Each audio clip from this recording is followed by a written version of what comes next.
La Bible nous dit que Pierre a renié Jésus 2 fois quand il était confronté aux gens qu'il accusait d'être un de ses partisans, en disant non, je ne connais pas cet homme. Ensuite, il a menti et juré une 3e fois. Matthieu 26, 69, 75. Pierre croyait vraiment en Jésus et le suivait fidèlement. Il croyait que Jésus était son Seigneur et Sauveur, le prophète. Mais quand Jésus a été amené dans la cour de Pilate, quand il est devenu dangereux de s'associer à lui, il l'a renié et maudit. Pierre ne savait pas qu'il allait renier Jésus, mais Jésus le savait. Jésus savait qu'il était faible. C'est pour cela que Jésus a lavé les pieds de Pierre et lui a enseigné l'évangile du salut.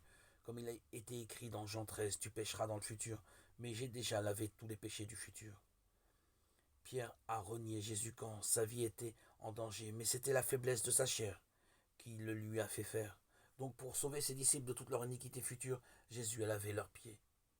Je dois expier tous tes péchés futurs, je dois être crucifié, parce que j'ai été baptisé et ai pris tous tes péchés.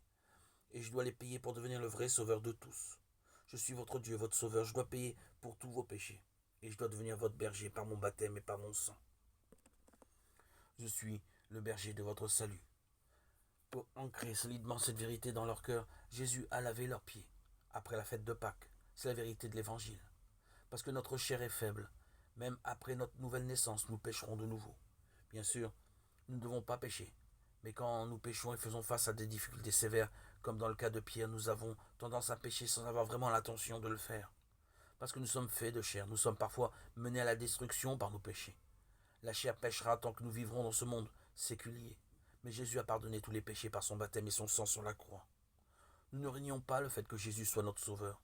Mais comme nous sommes faits de chair, nous ne cessons de commettre des péchés contre la volonté de Dieu. Tout cela parce que nous sommes faits de chair. Jésus sait parfaitement que nous sommes des pécheurs, dans la chair. Jésus est devenu notre sauveur, en payant tous nos péchés par son baptême et son sang.